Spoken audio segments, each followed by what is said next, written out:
야고보서 5장 1절에서 6절 말씀입니다. 사랑하는 성도 여러분, 오늘 야고보서 5장 1절부터 6절까지의 말씀을 가지고 함께 은혜를 나누도록 하겠습니다. 오늘 말씀의 시작은 굉장히 강렬합니다. 야고보가 뭐라고 시작합니까? 들으라 부자들아, 너희에게 임할 고생으로 말미암아 울고 통곡하라. 굉장히 무서운 말씀입니다.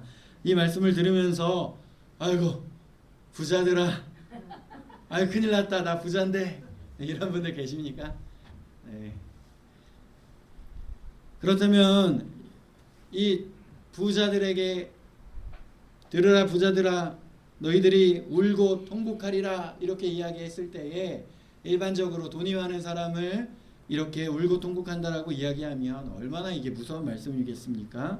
그러면 이 성경 말씀은 우리에게 부자가 되면 안 된다 이렇게 이야기하는 것일까요? 돈을 많이 가지면 죄다라고 이야기하는 것일까요? 그런데 성경 전체를 보면 그렇지 않은 것을 우리가 보게 돼요. 아브라함도 굉장히 부자였어요. 그리고 이삭도 엄청난 부자였습니다. 욥도 많은 재산을 가지고 있다고 우리가 보았어요. 그리고 다윗도 왕으로서 많은 것을 가지고 누렸다는 것을 우리가 말씀을 통해 알 수 있습니다. 그러니까 성경 말씀이 문제 삼는 것은 단순히 재산이 많다 이것을 이야기하는 게 아니라는 것을 우리가 알 수 있는 것이죠. 오늘 야고보서가 책망하는 것은 하나님께서 주신 것을 자기 욕망을 위해 움켜쥐고 그 과정에서 다른 사람들을 착취하고 희생시키는 것을 경고하고 있는 것입니다. 오늘 말씀을 한 문장으로 표현한다면 이렇게 이야기할 수 있어요. 하나님께서 주신 양식을 움켜쥐고 있는 것이 아니라 흘려보내라고 주신 것이다. 이렇게 정리할 수 있겠습니다. 이 말씀을 깊이 이해하기 위해서 우리가 구약의 만나 이야기를 좀 살펴보려고 하는데요. 만나 아시죠? 만나에서 우리가 정말 중요하게 여길 것은 무엇이냐? 오늘이라는 것입니다. 이게 도대체 무슨 이야기일까요? 이 말씀을 이해하기 위해서 우리가 출애굽기 이스라엘 백성들이 광야에서 있었던 이야기를 보아야 합니다. 광야에 먹을 것이 있습니까? 없습니까? 없어요. 그러니까 하나님께서 직접 만나를 내려 주셨습니다. 그런데 하나님께서 만나를 주시면서 한 가지 원칙을 정해 주셨는데 그것이 무엇이냐? 출애굽기 16장 4절에 보니까 백성이 나가서 일용할 것을 날마다 거둘 것이라 이렇게 이야기합니다. 날마다 일용할 것. 하나님께서 만나를 주시면서 10년 동안 먹을 것을 미리 쌓아두라 이렇게 말씀하지 않으셨다는 거예요. 날마다 거두어라. 그리고 18절에 보니까 이렇게 기록되어 있어요. 많이 거둔 자도 남음이 없고 적게 거둔 자도 부족함이 없이 각 사람은 먹을 만큼만 거두었더라. 이 말씀이 참 중요합니다. 많이 거둔 사람이 있어요. 그리고 적게 거둔 사람도 있습니다. 그런데 하나님께서는 각 사람이 먹을 만큼만 있게 하셨다는 거예요. 이게 하나님의 공급의 방식이라는 것입니다. 하나님께서 우리에게 필요한 것을 주십니다. 그런데 인간은 어떻습니까? 하나님께서 오늘 먹을 것을 주시면 우리는 내일 어떡하지 하고 걱정한다는 거예요. 이 광야에서 만나를 오늘 것만 거둔다는 것은 하나님께서 오늘의 만나를 주셨다면 내일의 만나를 주실 것이라는 믿음이 있어야 한다는 거예요. 그런데 우리가 오늘 이 시대를 살아가며 우리는 내일, 다음 달, 그리고 몇 년 후, 노후 걱정하여 잠도 못 이룬다는 것입니다. 그리고 노후가 준비되면 이제 뭘 걱정해요? 자녀. 내 자녀 어떡하지? 그러면 자녀가 좀 걱정이 안 되면 어떻게 돼요? 아이고 우리 손자 어떻게? 걱정이 끊이지 않는다는 거예요. 물론 미래를 준비하는 것이 잘못이라는 말이 아닙니다. 성경도 미래를 지혜롭게 준비하라고 이야기하고 있어요. 문제는 하나님을 믿지 못하기 때문에 끊임없이 움켜쥐려고 하는 마음이 있다는 것입니다. 내가 이것을 가지고 있어야 안전하다. 이것이 있어야 내가 살 수 있다. 조금이라도 더 가져야 한다. 그 마음이 우리의 주인이 되는 것입니다. 그렇다면 만나를 쌓아두면 어떻게 되었을까요? 하나님께서는 만나를 다음 날까지 남겨두지 말라고 하셨어요. 그래서 오늘 먹을 것을 가지라고 하였습니다. 그런데 욕심이 많아서 내일 먹을 것 그리고 일주일 먹을 것까지 가지고 왔었던 사람들, 남겨놨던 사람들, 그리고 또 걱정이 많아서 더 많이 거두어서 숨겨뒀던 사람들은 어떻게 됐을까요? 출애굽기 16장 20절에 보니까 벌레가 생기고 냄새가 난지라 이렇게 얘기하고 있어요. 그 무슨 말입니까? 이러면 이제 우리가 어느 집이 욕심이 많은지 어느 집이 걱정이 많은지 다 알 수 있어요. 그때는 어디 살았습니까? 이 광야에서 장막에 살았잖아요. 이 장막에 썩은 내가 진동하는 장막들이 있는 거예요. 그러면 이 장막은 걱정이 많구나, 믿음이 부족하구나, 다 알 수 있는 거예요. 어떻게 하라는 것입니까? 가족 단위로 만약에 그 장막을 텐트를 사용했다면 어떤 집은 아들이 막 4명 있어 5명 있어가지고 만나를 잘 거두어 둘 수 있는데 어떤 집은 할머니 할아버지만 있거나 여자만 있어서 만나를 많이 못 가져와요. 그러면 어떻게 하면 됩니까? 많이 거둔 곳에서 자기네 먹고 남은 것 옆에 갖다 주면 되는 거예요. 하나님께서 원하시는 것이 그러한 것이었다는 거예요.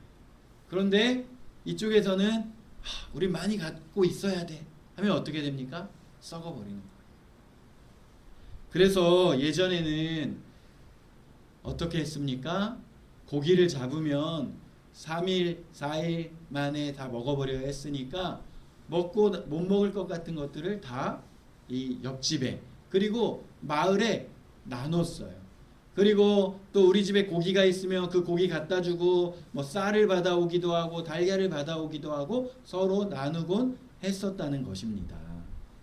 그런데 지금 우리에게 냉장고라는 게 생겨서 이게 먹을 것을 잘 저장해 놓을 수 있는 참 복된 것이고 아주 좋은 필수품이고 좋은 발명품이기는 하지만 이것이 욕심을 또 부리게 만들기도 한다는 거예요.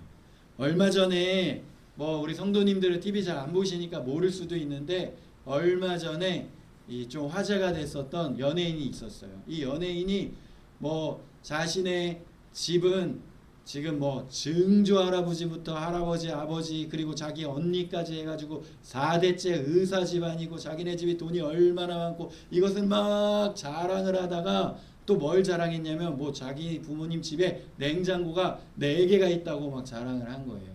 냉장고 4개 있다는 것은 이게 정말 자랑일까요? 먹을 것을 정말 얼마나 많이 이렇게 저장을 해두고 있다는 것일까요? 이것은 정말 상징적이고 물론 냉장고 4개 있어서 그만큼 먹을 것을 많이 이렇게 해놓고 그것을 가지고 주변의 가족과 친척과 주변 마을 사람들 정말 많은 사람들을 먹이고 이렇게 흘려 보내겠다라는 마음일 수도 있지만 냉장고 4개 5개 있다고 자랑하는 사람 치고 제가 그런 사람을 잘 본 적이 없어요. 그렇게 자랑을 하다가 그 연예인이 어떻게 됐습니까? 그렇게 막 자랑하다가 그 할아버지가 아주 유명한 친일파였다는 것이 사람들에게 알려지게 돼버린 거예요. 그러면서 엄청 욕을 먹길래 제가 조금 안타까웠어요. 그래서 이 젊은이가 연기도 열심히 하고 있는데 할아버지가 잘못한 것까지 이렇게 욕 먹어야 되나 좀 불쌍하다라고 생각했는데 이게 할아버지가 어떤 사람인지 밝혀져서 알려지기까지 각종 TV 프로그램에 나와서 80여 차례를 자랑을 했대요. 그러다가 보니까 도대체 할아버지 어떤 사람이야 하면서 사람들이 이렇게 조사를 하다가 이렇게까지 된 거예요. 물론 4대째 의사 집안이고 그 아주 오래전부터 의술이 제대로 우리나라에 들어오지 않은 상황에 이렇게 고종 황제를 치료했었던 사람이 우리 할아버지다, 자랑스러울 수 있어요. 하지만 뭐든지 과하면 안 된다는 거예요. 하필이면 그 이거에 화제가 된 영상에서 그 옆에 있었던 남자 배우는 그 유명한 다산 정약용 선생님의 직계 6대손이었는데 아무 말도 안 하고 평소에 사람들이 정약용 선생님의 후손이라면서요, 직계시라면서요. 그러면 아이고 제가 뭐 잘한 것도 없는데 우리 조상이 잘하셨다고 제가 막 칭찬받으니까 저 너무 쑥스럽습니다 하면서 평소에 이야기하는 것을 굉장히 극도로 조심하는 그런 사람이었어요. 그러니까 더 신경이 쓰였을 수도 있겠죠. 아, 정약용 선생님의 손자라고 하니까 이 후손이라고 하니까 나도 거기에 질 수 없다 하면서 더 얘기했는지 모르겠지만 뭐든지 과하면 또 화를 불러온다는 것입니다. 오늘 우리가 이 말씀을 통하여 재산을 많이 가지고 있으면 무조건 썩는다 이렇게 이야기하는 것이 아닙니다. 성경은 그런 이야기를 하는 것이 아니에요. 하지만 하나님께서 주신 재물을 나만을 위해서 쌓아두는 삶은 분명히 위험하다라는 것을 이야기하고 있습니다. 이 우리가 만나를 통해서도 이러한 것들을 배울 수 있지만 예수님께서도 똑같은 말씀 또 우리에게 주기도문을 통하여 가르쳐 주시는 것을 우리가 볼 수 있습니다. 마태복음 6장 11절에 우리 주기도문 알고 있잖아요. 오늘 우리에게 일용할 양식을 주시옵고. 예수님께서 뭐라고 말씀하십니까? 오늘 나에게 일용할 양식을 주시옵고. 이게 참 중요합니다. 우리가 살아가다 보면 뭐 점심 뭐 드셨는지 저녁 뭐 드셨는지 시간이 많으면 메뉴 또 조사해 볼 수도 있는데 어떤 분은 아주 고급 뷔페 여기 근처에 있잖아요. 아주 유명한 이 한식 뷔페 가가지고 맛있는 거 잔뜩 드시고 오신 분도 계시고 저녁에 그냥 급하게 라면 하나 끓여 드시고 오신 분도 계세요. 똑같이 이렇게 한 분은 뷔페 가서 드셨고 한 분 라면 드셨어요. 그런데 두 분에게 우리가 내일 아침, 점심, 저녁 한번 조사해 보겠습니다. 그러면 뷔페에서 드신 분은 내일 하루 종일 아무것도 안 먹어도 될까요? 그리고 라면 드신 분은 내일 아침, 점심에 2배, 3배로 먹어야 할까요? 그렇지 않은 거예요. 똑같이 한 끼 먹은 것입니다. 우리는 내일 아침 되면 다시 내일 아침 먹어야 되고 점심 되면 내일 점심 먹어야 한다는 거예요. 분량이라는 게 있다는 것입니다. 그래서 우리가 라면 먹었다고 울 필요도 없고 뷔페에서 먹었다고 또 엄청 자랑할 필요도 없는 거예요. 특별히 우리에게 일용할 양식을 주옵시고 이렇게 기도합니다. 우리에게 라고 얘기해요. 하나님 나 먹을 것을 주세요 라고 이야기하는 것이 아니라 우리에게 라고 기도하는 것을 예수님께서 가르쳐 주십니다. 그리고 특별히 일용할 양식, 오늘 먹을 것에 있다면 감사한다는 거예요. 그런데 내 옆에 오늘 먹을 것이 없는 사람이 있다면 어떻게 하라는 것입니까? 그 사람을 향해서 내 손을 펴는 것이 하나님의 뜻이라는 것입니다. 성경은 이 움켜진 손과 편 손을 계속해서 비교하는데요. 신명기 15장 7절과 8절에 보면 내 마음을 완악하게 하지 말며 너의 손을 움켜쥐지 말고 반드시 너의 손을 그에게 펴서 그에게 필요한 대로 쓸 것을 넉넉히 구워주라 이렇게 이야기해요. 이 표현이 참 재미있습니다. 너의 손을 움켜쥐지 말고 너의 손을 그에게 펴서. 왜 그렇겠습니까? 돈과 재물에 대한 우리의 태도가 결국 손으로 나타난다는 거예요. 내가 움켜쥐고 있는지 피고 있는지. 욕심이 생기면 어떻게 됩니까? 움켜쥐는 거예요. 그 만나도 움켜쥐는 거예요. 내 거야. 이거 내가 번 거야. 이거 내가 힘들게 얻은 거야. 그런데 하나님께서 뭐라고 말씀하십니까? 네 손을 펴라. 왜 그렇습니까? 네가 가신 것이 전부 네 것이 아니라 하나님께서 주신 것이다. 우리가 세상에 태어날 때 무엇을 가지고 태어났습니까? 아무것도 가지고 오지 않았습니다. 그리고 죽을 때 무엇을 가지고 갑니까? 아무것도 가지고 가지 않아요. 그러니까 우리가 살아있는 동안에 가지고 있는 것은 잠시 맡겨진 것입니다. 내 이름으로 되어 있을 수도 있고 내 통장에 있을 수도 있고 또 내 이름으로 된 집이 있을 수도 있지만 궁극적으로 모든 것은 하나님께서 우리에게 맡겨주신 거예요. 그래서 예수님은 어리석은 부자의 비유를 말씀하셨습니다. 누가복음 12장에 보면 한 부자가 등장하는데요. 농사가 굉장히 잘 됐어요. 그래서 곡식이 너무 많이 생겼습니다. 그러니까 이 사람이 고민합니다. 이거 어떻게 하지? 그러다가 이렇게 이야기하는 거예요. 지금 있는 곡간을 헐어버리고 더 크게 지어서 이 곡식을 거기다가 쌓아두겠다라고 이야기하는 거예요. 이 사람이 계속 얘기하는 게 뭡니까? 내 거, 내 곡식, 내 물건. 그러면서 뭐라고 이야기합니까? 내 영혼아, 여러 해 물건을 많이 쌓아두었으니 평안히 쉬고 먹고 마시고 즐거워하자. 이렇게 이야기하는데 하나님께서는 그 사람을 향하여 이렇게 말씀하십니다. 어리석은 자여. 왜 어리석습니까? 돈을 많이 벌어서가 아니라 곡식이 많아서가 아니라 하나님이 주신 것을 자기 자신만을 위해 쌓아두었기 때문이에요. 그래서 예수님께서는 이렇게 말씀하십니다. 자기를 위하여 재물을 쌓아두고 하나님께 대하여 부여하지 못한 자가 이와 같으니라. 재산을 많이 창고에다가 쌓아둔 것을 진짜 부자라고 이야기하는 것이 아니라 하나님께 대하여 부여하고 하나님께서 주시라는 곳에 흘려보내는 사람이 진짜 부자라는 거예요.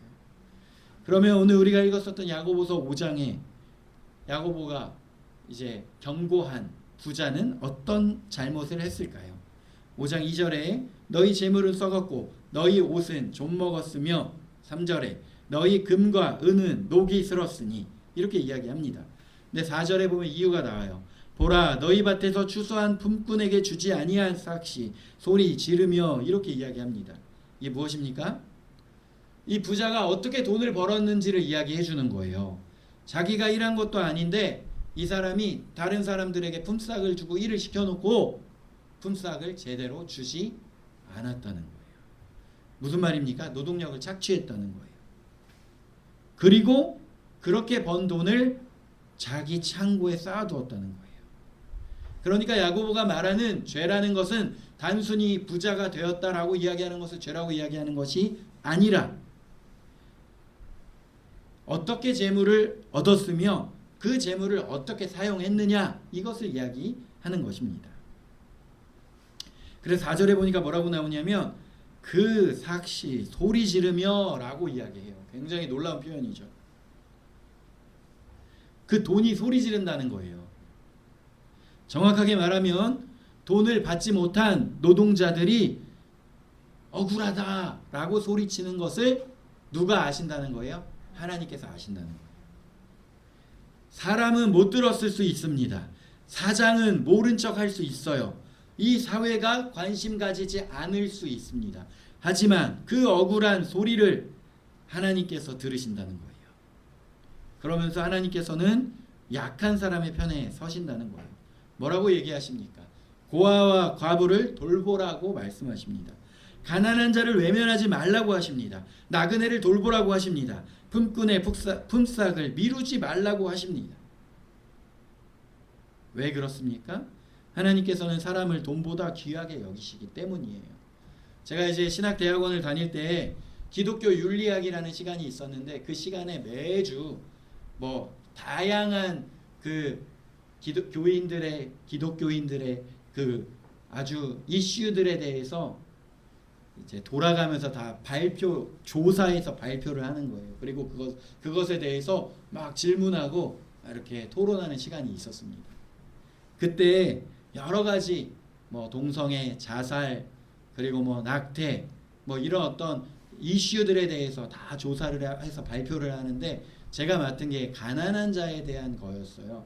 그래가지고 가난하고 어려운 사람들에 대해서 실질적으로 어떻게 도움을 주어야 하는지, 그리고 교회가 어떻게 도움을 주었는지에 대한 사례들에 대해서 제가 조사를 했어요. 그래가지고 특별히 그 어떤 선교단체 있는데 그 선교단체가 가난하고 어려운 사람들을 돕는데 원래 그게 우리나라를 통해 만들어졌대요. 6.25 전쟁을 통하여 고아들이 너무 많으니까 그 고아들을 돕기 위해 선교단체 만들어서 그 선교단체가 그 전쟁 고아들을 막 도와주는데 나중에 우리나라가 이렇게 부유해져서 다른 사람들을 돕게 되는 그 첫 번째 나라가 되어졌다고 하는 거예요. 그런 사례들을 이렇게 제가 조사해서 발표를 했어요. 그런데 어떤 전도사님이 번쩍 손을 들더니 아니 하나님 앞에 다 똑같은 영혼이지 왜 가난한 자 부한 자를 나눕니까? 이것은 영혼들은 하나님 앞에 똑같습니다. 이분이 이렇게 손을 들고 용기 있게 얘기하는 거예요. 근데 제가 대답할 그 틈도 없이 교수님께서 저렇게 얘기하면 빵점이라고. 지금 성경에서 여기서 얘기하는 거 진짜 가난한 사람 얘기하는 거 영혼 막 이런 게 아니라 진짜 돈 없는 사람, 가난한 사람, 고아, 과부, 나그네 도와주라고 하나님이 말씀하시는 거라고. 여기서 영혼 얘기하는 사람은 지금 이 문맥을 전혀 못 살피는 거라고. 저 빵점이라고. 물론 우리가 선교지에 가서 쌀 나눠주고 라면 나눠주고 빵 나눠줄 때 거기서 표정 안 좋은 사람들이 한 명씩 있어요. 복음 전해야지 왜 빵 나눠주고 있습니까? 복음 전해야지 왜 라면 나눠주고 있습니까? 복음이 더 중요하죠. 이렇게 막 얘기하는 사람이 있는데 빵 나눠주는 것도 중요하다는 거예요. 그게 그 사람의 그 하루의 유일한 식사일 수도 있다는 거예요. 근데 그것을 하나님이 신경 쓰신다는 거예요. 하나님께서 야, 쟤 굶고 있다. 일단 줘라. 일단 먹여라. 일단 살려라. 실질적으로 그 굶고 있는 사람, 가난한 사람을 하나님께서 신경 쓰시고 계신다.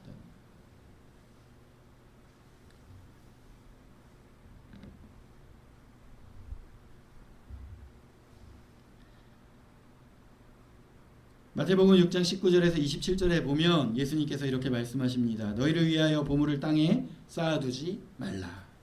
그러면 어디에 쌓아야 할까요? 오직 너희를 위하여 보물을 하늘에 쌓아두라. 그리고 아주 유명한 말씀을 하십니다. 네 보물이 있는 곳에 네 마음도 있느니라. 돈을 보면 우리의 마음을 알 수 있다는 거예요. 내가 무엇에 돈을 쓰는지를 보면 내가 무엇을 중요하게 생각하는지 알 수 있다는 것입니다. 내가 무엇을 위하여 시간을 사용하는지를 보면 내가 무엇을 사랑하는지 알 수 있는 것처럼 재물은 단순한 경제 문제가 아닙니다. 영적인 문제라는 거예요. 내가 돈을 주인으로 섬기는가 아니면 돈을 하나님께서 맡겨주신 도구로 사용하는가 이것이 중요하다는 것입니다. 그렇다면 우리는 어떻게 살아야 할까요? 그러면 저는 통장에 한 푼도 안 남기고 다 나눠주겠습니다. 이게 결론일까요? 그렇진 않아요. 그런 이야기가 아닙니다. 성경은 분명하게 먼저 내가 오늘 먹을 것을 책임지라고 했어요. 그리고 우리 가족을 책임지라고 말하고 있습니다. 그리고 미래를 준비하는 것도 중요하고 그것이 지혜롭다고 이야기하고 있어요. 그리고 땀 흘려 열심히 일하는 것이 굉장히 성경적이라고 가르쳐주고 있습니다. 저축도 필요하다는 거예요. 그러나 중요한 것은 내가 가진 모든 것을 내 욕망을 위해 쌓아두는 것, 그리고 다른 사람을 억울하게 만드는 것, 이것을 경계하라. 그러면 한번 생각해 보십시오. 내가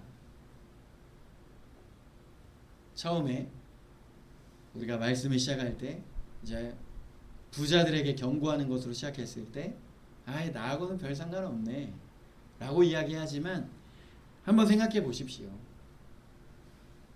사실 우리는 필요한 건 하나님 또 다 주셨어요. 굉장히 풍족합니다. 우리가 조선시대 임금님보다도 더 잘 먹고 있다는 거 아십니까? 그리고 나는 맨날 버스 타고 다녀, 자전거 타고 다녀. 조선시대 임금님 그런 게 없었어요. 자전거도 없었고 버스도 없었어요. 우리가 얼마나 내가 없는 것에 집중하는 것이 아니라 가진 것을 세워본다면 사실은 부족함이 없습니다.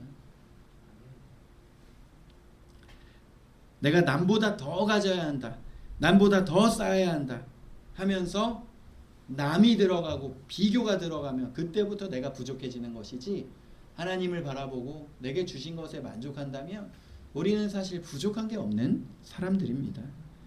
또한 어떻게 하면 하나님께서 나에게 주신 것을 통하여 다른 사람들을 풍족하게 하고 흘려보낼 것인가? 나눔은 거창한 것부터 시작하지 않습니다. 우리가 생각하는 나눔은 너무 거창할 때가 많죠. 내가 돈이 많아야 나누지. 그렇지 않다는 거예요. 내가 가지고 있는 것을 누군가와 함께 사용하는 것도 나눔입니다. 내가 가지고 있는 것을 누군가와 함께 사용하는 것, 나의 시간을 내어주는 것, 누군가의 이야기를 들어주는 것, 그리고 교회에서 어려운 성도들을 위하여 기도해 주는 것, 말 걸어주는 것, 관심 가져주는 것, 이것이 다 하나님께서 주신, 우리에게 주신 놀라운 선물들을 나누는 것입니다. 그리고 때로는 내가 가지고 있는 것을 또 나누는 것, 흘려보내는 것. 오늘 우리에게 일용할 양식을 주옵소서라는 주기도문으로 다시 돌아갈 때에 우리가 오늘 밥을 다 먹었습니다. 우리가 뜻을 정하고 기도하기 위하여 일부러 먹지 않은 것 말고요, 진짜 돈이 없어서 굶으신 분이 여기에 없을 거라고 저는 생각을 해요. 오늘 우리가 가서 잘 곳이 없는 분 계십니까? 네. 제가 오늘 이제 새벽에 보통 이제 6시 조금 넘으면 집에 가서 이렇게 조금 쉬고 다시 오는데, 이제 혼자 있으니까 집에 갔다 오기가 조금 귀찮아가지고 제가 이제 장의자에 딱 누웠어요. 6시 넘어서 8시까지 푹 잤습니다. 얼마나 편안한지요. 떨어지지도 않고. 잘 데 없으면 여기서 또 주무시면 돼요. 여기서. 그런데 누군가는 오늘 밤에 잘 곳이 없어 걱정하는 사람도 있다는 거예요. 나는 옷이 여러 벌 있습니다. 그런데 누군가는 입을 옷이 없다는 거예요. 특별히 이 성경의 시대에는 외투가, 겉옷이 이렇게 밤에 이불을 대신하는 거였어요.